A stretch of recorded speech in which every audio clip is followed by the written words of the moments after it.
Love you बच्चों, welcome back to our YouTube channel Rahul sir bio Trivedi.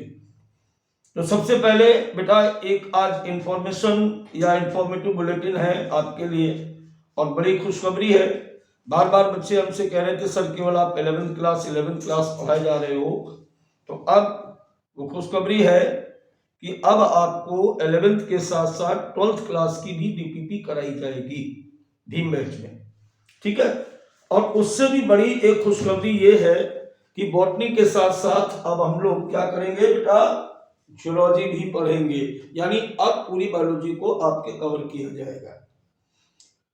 तो खास करके ये क्लास 2 होगी 12th के बच्चों के लिए, और साथ ही साथ जो नीट 2024 टारगेट के बच्चे हैं उनके लिए बहुत ही अच्छे क्वेश्चंस के साथ NCERT basis line to line NCERT को एक बार हम लोग क्लियर करेंगे मई नीट एग्जाम से पहले। तो चलिए बात करते हैं मुस्कुराते हुए हंसते हुए आज की पहले क्वेश्चन के साथ। और पहला क्वेश्चन किससे है बेटा, आपका ह्यूमन रिप्रोडक्शन में मेल रिप्रोडक्टिव सिस्टम को आज हम लोग कवर करेंगे।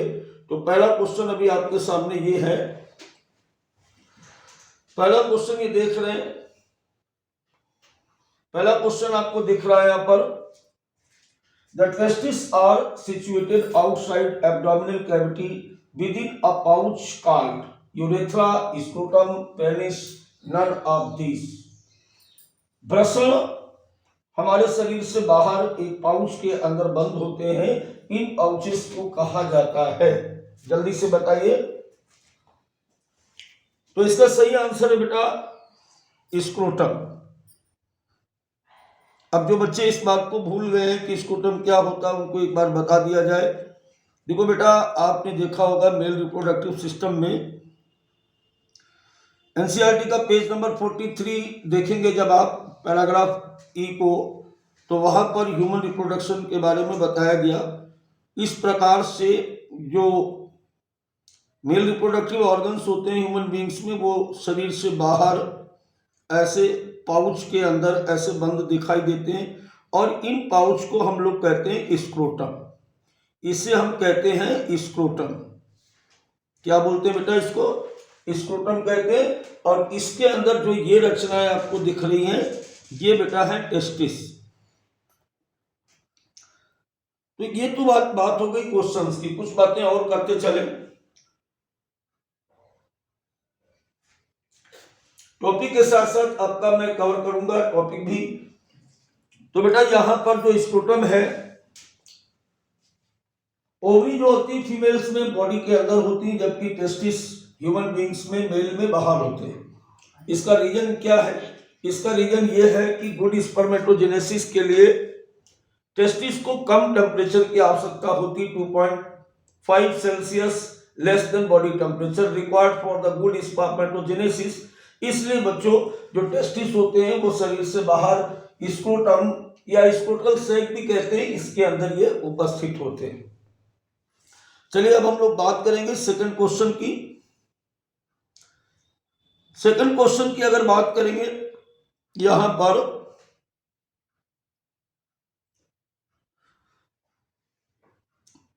देखो हमारे साथ साथ पहले आप क्वेश्चन का खुद जवाब एक सोचा करो, फिर जब मैं आंसर बताऊं तो उसके साथ टैली किया करो। तो चलिए, in human sperms are produced in, मनुष्य में शुक्राणुओं का निर्माण कहां पे होता है? एपिडिडाइमिस में, रेटिटेस्टिस में, सेमेनिफेरस ट्यूब्यूल्स में और वासा डिफरेंशिया में। बहुत ही easy question, NCERT page number 43, जरा ध्यान दे। NCERT page number 43, once again, in human sperm are produced in, मनुष्य में शुक्राणुओं का निर्माण कहां पे होता है? एपिडिडाइमिस में, रेटिटेस्टिस में, सेमेनिफेरस ट्यूब्यूल्स, वासा डिफरेंशिया में। तो चलिए इसका आंसर बताते हैं। इसका सही आंसर होगा बेटा सेमेनिफेरस ट्यूब्यूल्स, इस तरीके से। अब जरा देखो इसका आंसर यही क्यों होगा। देखिए यहां पर जैसे हम ये टेस्टिस बना लेते हैं, एक इस तरीके से ये टेस्टिस बना हुआ है ऐसे, इस टेस्टिस के अंदर ऐसे टेस्टिकुलर लूब होते हैं और टेस्टिकुलर लूब के अंदर इस प्रकार ये सेमनीफेरस ट्यूब्यूल्स ऐसे पड़ी होती हैं, ऐसे ये सेमनीफेरस ट्यूब्यूल्स पड़ी होती हैं, शुक्रवाहिनियां, और ये रेटिटेस्टिस और ये वासा इफरेंसिया, और वासा इफरेंसिया इस तरीके से ये एपिडिडाइमिस, और एपिडिडाइमिस के बाद ये होती है हमारी वासा डिफरेंसिया। ठीक है, तो यहां पर जो आपको सेमनीफेरस ट्यूब्यूल्स दिखाई गई, हर बात को जरा ध्यान से समझिएगा। मैंने क्या कहा, क्वेश्चन के साथ साथ टॉपिक को भी कवर करेंगे। तो जैसे ये सेमनीफेरस ट्यूब्यूल्स है बेटा, तो इस सेमनीफेरस ट्यूब्यूल्स के अंदर इस प्रकार से ये होते हैं जर्माइनल इपिथीलियम, और इन जर्माइनल इपिथीलियम के अंदर यहाँ पर मियोसिस होती है, और उस मियोसिस के द्वारा बेटा यहाँ पर स्पर्म बनते हैं। यहाँ पर बेटा क्या बनते हैं, स्पर्म बनते हैं। तो इस प्रकार ये सेमनीफेरस ट्यूब्यूल्स के अंदर ये जो ट्यूब दिख रहे हैं ना, इसी को कहते हैं, हम क्या कहते हैं, सेमनीफेरस ट्यूब्यूल्स, या इसको हम शुक्रवाहिनी कहते हैं, शुक्रजनन नलिकाएं, ये हो गया। तो इन सेमनीफेरस ट्यूब्यूल्स के अंदर शुक्राणु का निर्माण होता है। I think my point is clear now. चलिए बात करते हैं अगले क्वेश्चन की। अगला क्वेश्चन हमारे पास है,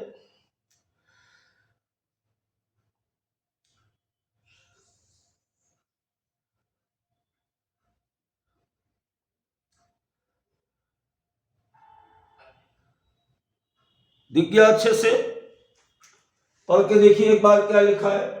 Sertoli cell which line the seminiferous tubules from inside undergo meiotic division to produce sperm, provide nutrition the germ cells, synthesizes and secrete testicular hormones, all of these।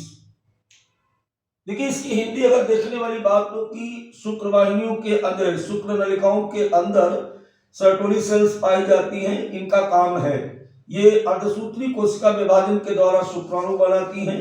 ये जन्म कोशिकाओं को पोषण प्रदान करती हैं, और इनके द्वारा टेस्टिकुलर हार्मोन्स को बनाया और स्रावित किया जाता है। ऊपर की तीनों बातें सही हैं। जल्दी से बताइए बेटा इसका सही आंसर क्या होगा। चलिए हमारे साथ मैच करिए। अभी आपसे बताया जा रहा है कि ये जैसे सेमनीफेरस ट्यूब्यूल्स है, इस तरीके से ये सेमनीफेरस ट्यूब्यूल्स है, और इस सेमनीफेरस ट्यूब्यूल्स के अंदर इस प्रकार से यहां पर हम देखते हैं कि ये जर्माइनल इपिथीलियम है इस तरीके से, और जर्माइनल इपिथीलियम के बीच बीच में ये कुछ बड़ी सी ऐसी कोशिकाएं पाई जाती हैं। ऐसी बड़ी सी इन कोशिकाओं को बेटा हम कहते हैं जर्म से वो सेल्स ऑफ सर्टोली। ये हैं सर्टोली सेल्स, इन्हें हम कहते हैं सर्टोली सेल्स। और ये सर्टोली सेल्स जो होती हैं, इनके द्वारा क्या किया जाएगा, तो बेटा इनके द्वारा हमेशा ध्यान रखें कि ये provide nutrition to germ cell,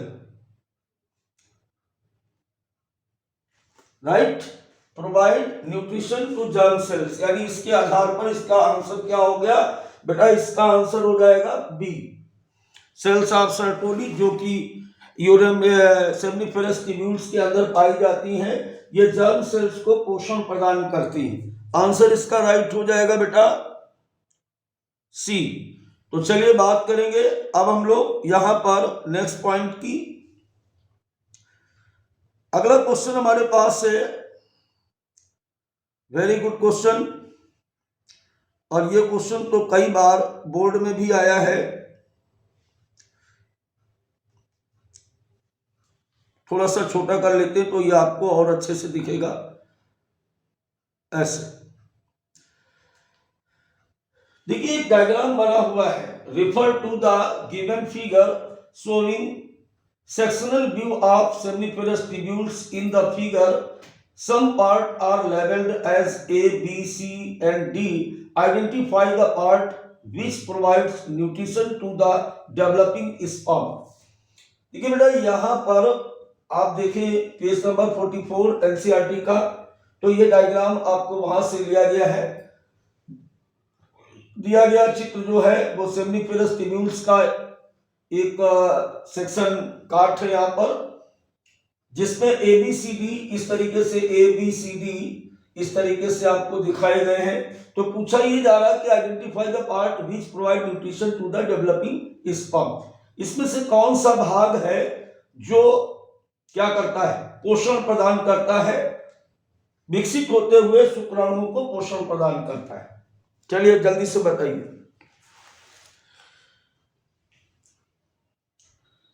देखो यहां पर जो डायग्राम एनसीईआरटी में है ये इस तरीके से, यहां पर जो ये सेल दिखाई गई है ऐसे, ये सेल है सेमनी, ये सेल है cells of Sertoli, cells of Sertoli. अब ये भी इससे पहले वाले क्वेश्चन में मैंने कहा था कि सेल्स ऑफ सर्टोली के द्वारा क्या किया जाता है, सेल्स ऑफ सर्टोली के द्वारा प्रोवाइड किया जाता है डेवलपिंग स्पर्म या जर्म सेल्स को न्यूट्रिशन। तो सही आंसर इसका बेटा क्या आएगा, जल्दी से बताएं। अब तो बता दो भाई, इसका सही आंसर आएगा, इसका सही आंसर आएगा चित्र के मुताबिक ये जाएगा बी, यानी इसका सही आंसर है बेटा डी। बाकी यहां पर क्लियर इतना डायग्राम नहीं है, लेकिन इसी के लिए मैंने क्या हिंट्स किया कि पेज नंबर 44 को एक बार जरूर एनसीईआरटी के देखें। ये इमेज पूरी तरीके से एक बार आप एनसीईआरटी को जरूर खोल के देखें बेटा, पेज नंबर 44 को, फिर ये क्वेश्चन आपको एकदम 100% क्लियर हो जाएगा। चलिए बात करेंगे अगले क्वेश्चन की।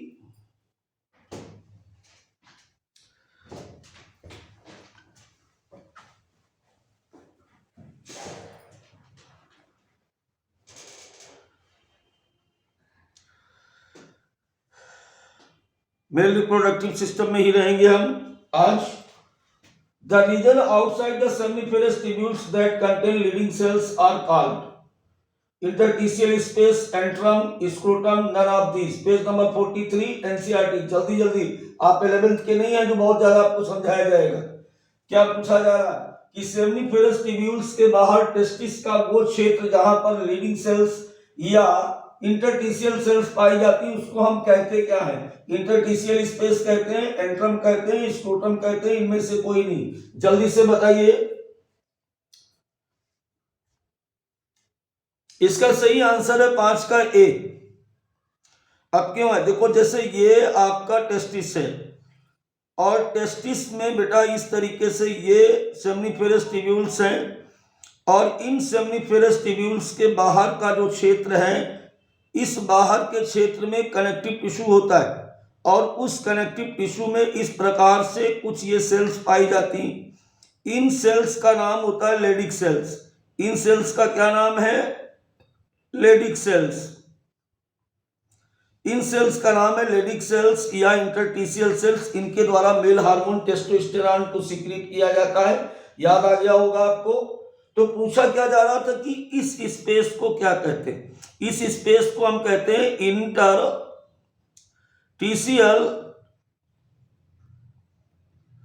स्पेस, इंटरस्टिशियल स्पेस कहते हैं इसको। अब इसको इंटरस्टिशियल स्पेस कहते हैं, इसलिए लीडिक सेल्स का दूसरा नाम जो होता है, इसका जो दूसरा नाम होता है वो इसको हम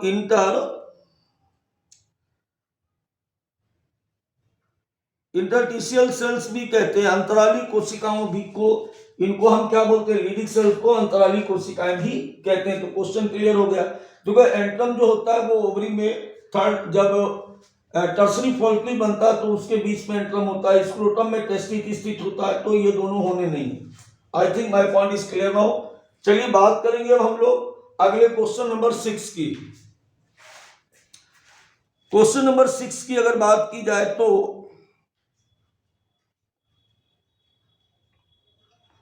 यहां पर अगर हम बात करेंगे किसकी, question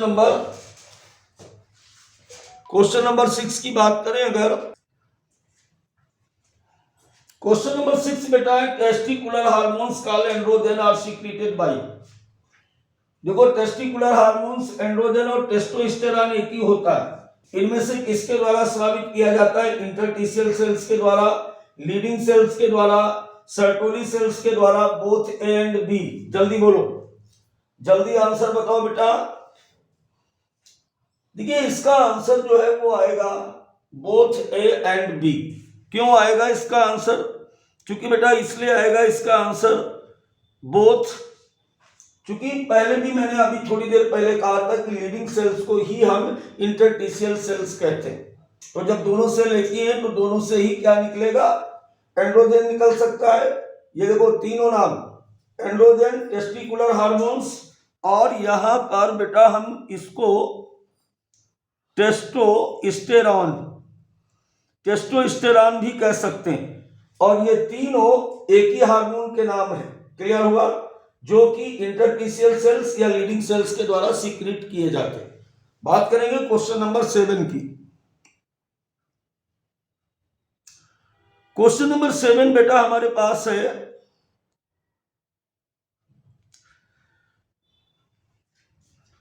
which one is odd from the following structure with reference to the male reproductive system। इनमें से कौन सी संरचना नर प्रजनन तंत्र की नहीं है, रेटिटेस्टिस, एपिडिडाइमिस, वासा इफ्रेंसिया, इस्थमस।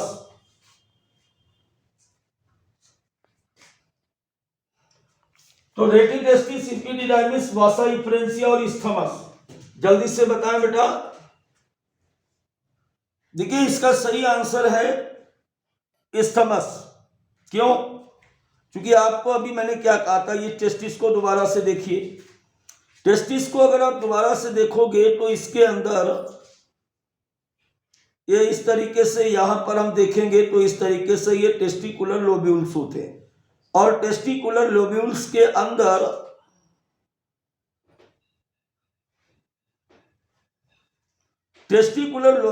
अंदर इस प्रकार से यहां पर हम देखेंगे तो ये देखो सेमनीफेरस ट्यूब्यूल्स पाई जा रही, ऐसे ये सेमनीफेरस ट्यूब्यूल्स, और सेमनीफेरस ट्यूब्यूल्स के बाहर की तरफ ये रेटिटेस्टिस ऐसे दिख गया। अब ये यहां से निकलती वासा इफ्रेंसिया, ये है वासा इफ्रेंसिया, ये दिख रही, इनको हम कहते हैं वासा इफ्रेंसिया। और सभी वासा इफ्रेंसिया आपस में ज्वाइंट हुई और ज्वाइंट हो करके क्या बना लिया, इपिडिडाइमिस। ये हो गया इपिडिडाइमिस। फिर इपिडिडाइमिस आगे चल करके ये वासा डिफरेंसिया में ऐसे ऐसे बदल जाती, तो ये हो गया वासा डिफरेंसिया। ठीक है, ये हो गया रेटिटेस्टिस, ये हो गया रेटिटेस्टिस।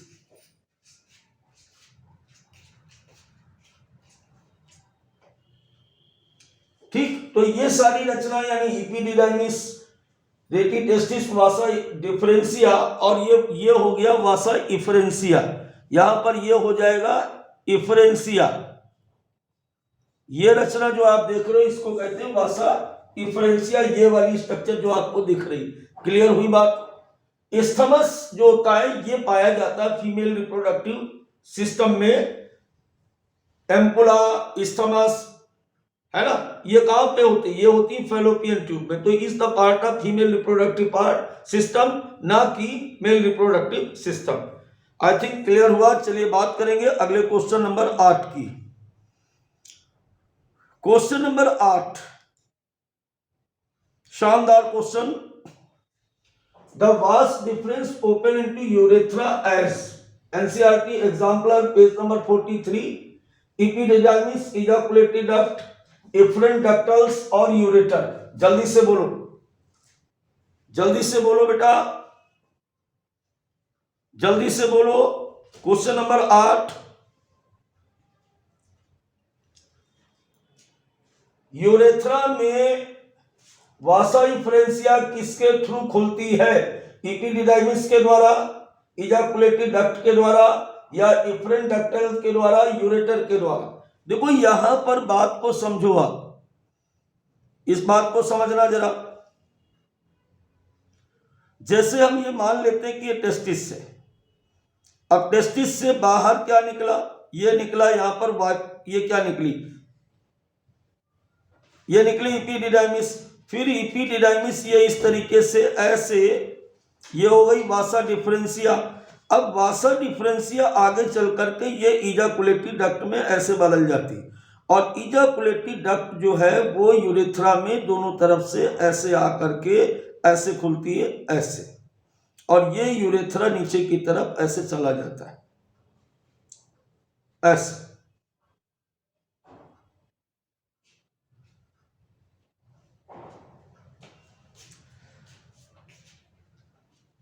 तो किसके थ्रू खुल रहा है बेटा, ये खुलता है इजाकुलेटरी, ये खुलता है इजाकुलेटरी डक्ट के द्वारा। क्लियर हो गया। आंसर क्या था इसका, इसका आंसर आ जाएगा बी, कि हमेशा vasa deferentia opens into urethra as ejaculatory duct. संकलन नलिका के द्वारा मूत्र मार्ग में, नर में वासा डिफरेंशिया या शुक्रवाहिनी खुलती है। क्लियर हो गई। डायग्राम से भी आप देख सकते हो, यहां पर ये क्या है, टेस्टिस, इपिडिडाइमिस, वासा डिफरेंशिया, इजाकुलेटरी डक्ट, और अंत में ये क्या है, ये यूरेथ्रा है। वो पूछ रहा था यूरेथ्रा में वासा डिफरेंशिया किसके थ्रू खुलती है, तो इजाकुलेटरी डक्ट के थ्रू यूरेथ्रा में खुलती है। चलिए बात करेंगे अगले क्वेश्चन की, क्वेश्चन नंबर 10 की। तो क्वेश्चन नंबर 10 में आप ध्यान दें, among the following which one is not an accessory duct of male reproductive system? इनमें से कौन सी नर जनन तंत्र की सहायक ग्रंथि नहीं है? Among the following which one is not an accessory duct, ग्रंथि नहीं पूछ रहा, सहायक नलिका नहीं है, डक्ट नलिका पूछा। Duct of male reproductive system, रेटी टेस्टिस, वासा इफरेंशिया, वासा डिफरेंशिया, यूरेथ्रा। जल्दी बताओ, बहुत इजी इजी सवाल है आज के। इसका सही जवाब होगा बेटा यूरेथ्रा, क्योंकि यूरेथ्रा जो है वो एसेसरी डक्ट नहीं है। सही क्रम में अगर सेट किया जाए तो सबसे पहले क्या होगा, रेटी टेस्टिस, फिर वासा इफरेंशिया, फिर वासा डिफरेंशिया। ये क्या है, ये नर जनन तंत्र की सहायक नलिकाएं हैं जो सेमनीफेरस ट्यूब्यूल से स्टार्ट हुई, सेमनीफेरस ट्यूब्यूल्स, फिर रेटी टेस्टिस, वासा इफरेंशिया, इपिडिडाइमिस, वासा डिफरेंशिया, इजाकुलेटरी डक्ट।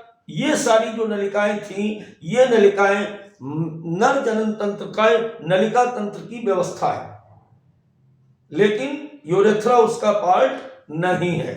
यूरेथ्रा अपने आप में एक स्वतंत्र ऑर्गन है जिससे हम यूरिन और जेनाइटल मटेरियल दोनों को पास करते हैं। तो that is not accessory duct of the male reproductive system. Clear हो गया। चलिए बात करेंगे क्वेश्चन नंबर नेक्स्ट की। क्वेश्चन नंबर नेक्स्ट हमारे पास 11 है, ejaculatory duct transport the sperm to the outside through urethra, rete testis, vasa efferentia, none of these। Very easy question, अभी अभी कराया, जल्दी से बोलो। जैसे ये टेस्टिस, टेस्टिस से बाहर क्या निकला, टेस्टिस से बाहर ये निकला इपिडिडाइमिस, फिर इपिडिडाइमिस आगे चल के किस में बदल गई, दोबारा से देखो, वासा डिफरेंशिया में, और वासा डिफरेंशिया आगे चल करके किस में बदल गई, आगे बदल जाती है बेटा इजाकुलेटरी डक्ट में। ये इजाकुलेटरी डक्ट, और इजाकुलेटरी डक्ट किस में खुलेगा, यूरेथ्रा में। किस में खुलेगा, यूरेथ्रा में। ये है हमारी इजाकुलेटरी डक्ट, ये है इजाकुलेटरी डक्ट। तो इजाकुलेटरी डक्ट किस में खुल रही है, यूरेथ्रा में। किस में खुल रही, यूरेथ्रा में। आंसर क्या आ जाएगा, यूरेथ्रा। क्लियर हो गई सारी बात, एकदम इजी सवाल था। फिर भी एक बार बेटा एनसीईआरटी का पेज नंबर 43 जरूर देख लें इस क्वेश्चन के साथ।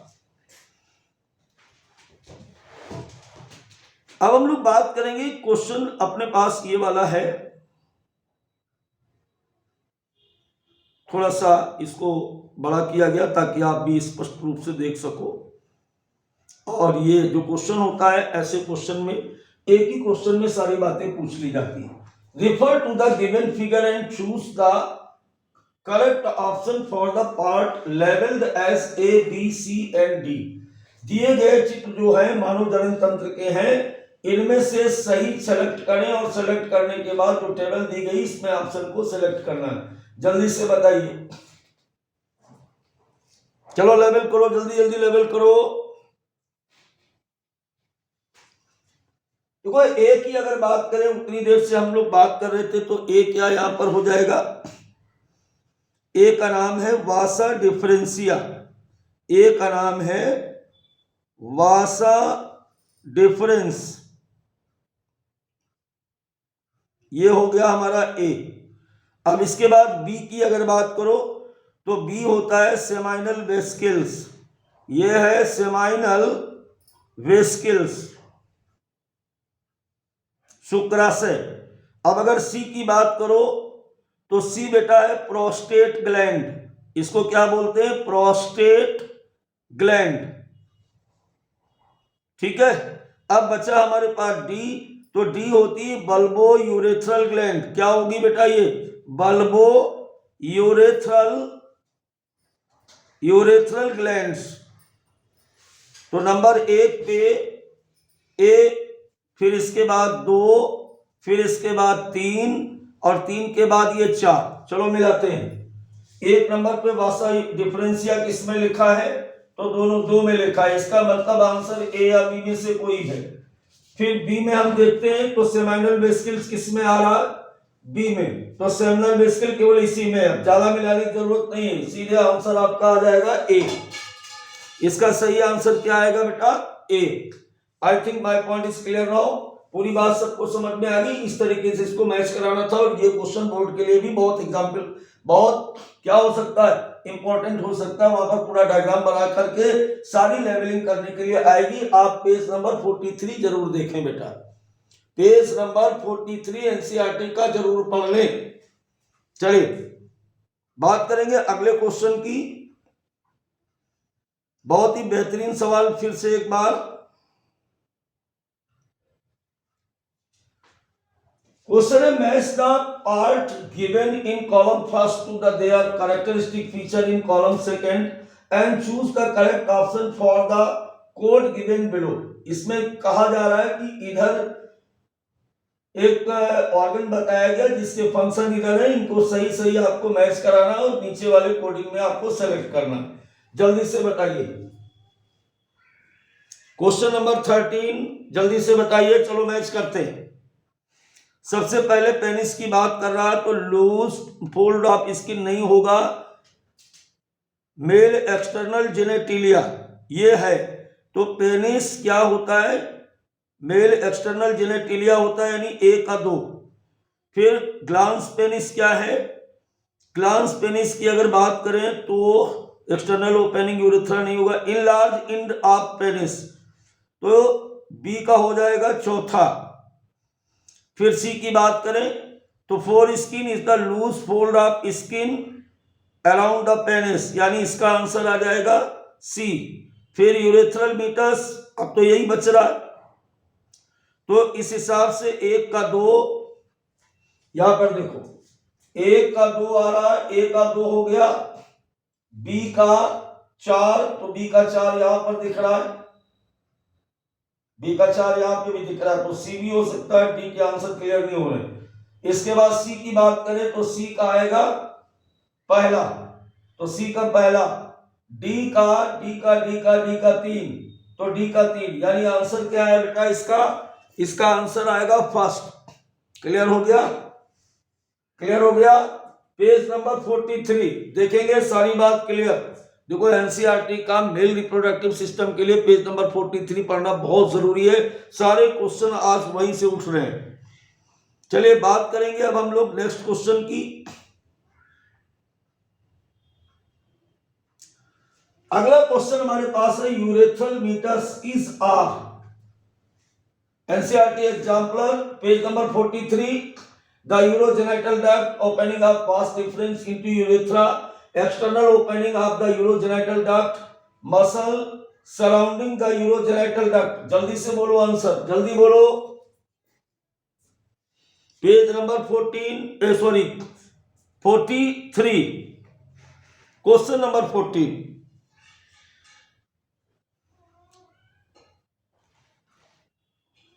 देखिए यूरेथ्रल मीटस जो होता है ये क्या है, जो पेनिस होता है, पेनिस की जो बाहर एक्सटर्नल ओपनिंग होती है इसे हम बोलते हैं external opening of urogenital duct बराबर यूरेथ्रल मीटस।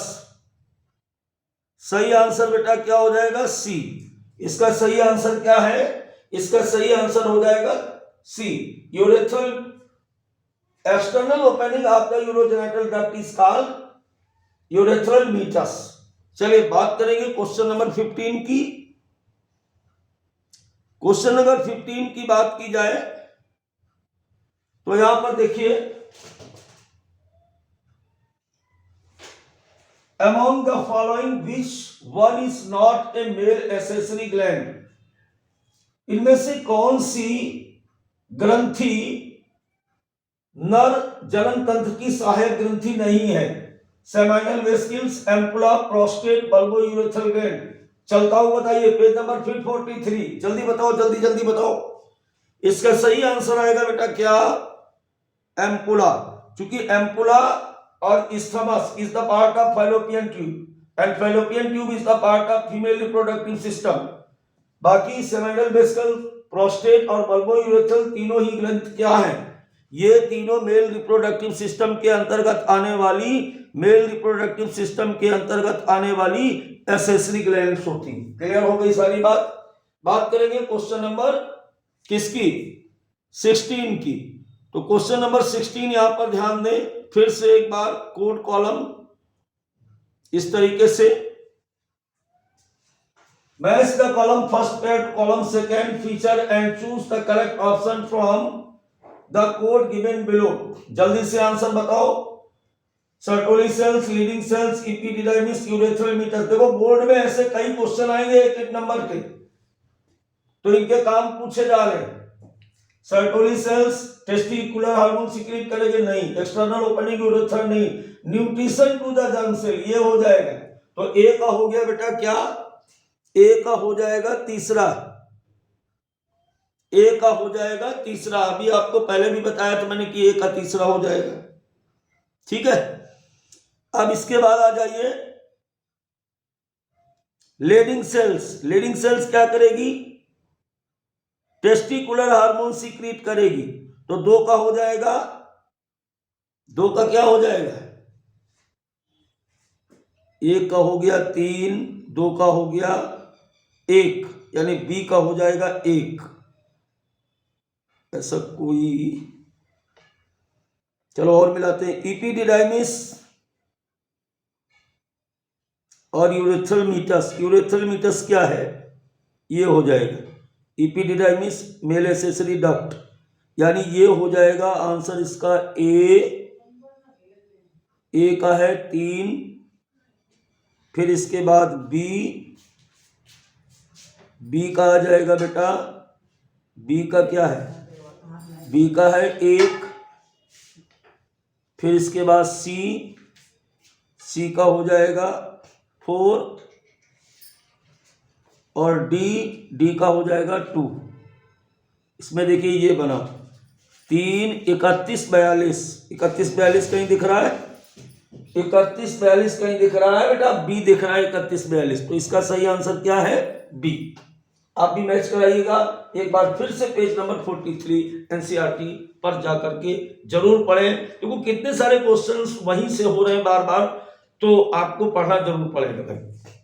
चलिए बात करेंगे क्वेश्चन नंबर नेक्स्ट की। क्वेश्चन नंबर नेक्स्ट हमारे पास है 17 नंबर। बहुत ही प्यारा क्वेश्चन, एक बार फिर से एनसीईआरटी से। Seminal plasma, seminal plasma is contributed bye,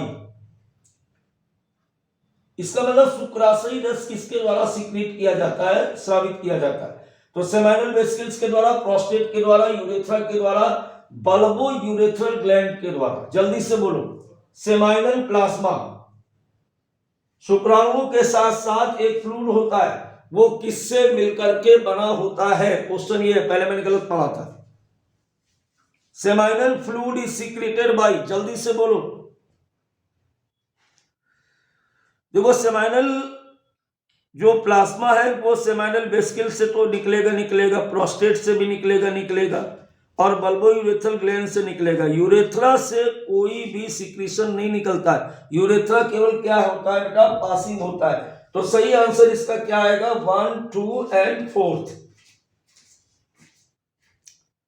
अब इसके बाद हम लोग बात करेंगे क्वेश्चन नंबर 19 की। क्वेश्चन नंबर 19 भी पेज नंबर 43 से दिया गया है। Read the following statement about male reproductive system and choose the incorrect statement from the given option। दिए गए कथनों को पढ़ें और इनमें से क्या करना है हमको? करना क्या है यार? इनकरेक्ट, इनमें से गलत कौन सा है? चलिए, it is located in the pelvic region, ये कटि प्रदेश में स्थित होता है, सही लग रहा है। The testis are situated outside the abdominal cavity within a pouch called scrotum, बिल्कुल 100% सही लग रहा है। Each testis has about 350 testicular tubules, ये कुछ समझना पड़ेगा। फिर इसके बाद फोर्थ की बात करें, penis the male external genitalia is made up of a special tissue to facilitate insemination, ये बात भी हमें सही लग रही है, यानी पहला, दूसरा और चौथा सही लग रही। अब आप बताओ, हमने तो इतने ऑप्शन ही नहीं जितने सही कर दिए, आप बताओ। इनकरेक्ट कौन पूछ रहा है? इनकरेक्ट, तो इसमें से गलत बात कौन सी है बेटा? 3 नंबर, मैंने पहले ही कहा था इस पर गड़बड़ है, क्योंकि testicular each testis has about 350 testicular tubules. No sir, एक टेस्टिकुलर लोब्यूल्स में 2 से 3 सेमाइनिफेरस ट्यूब्यूल्स पाई जाती है।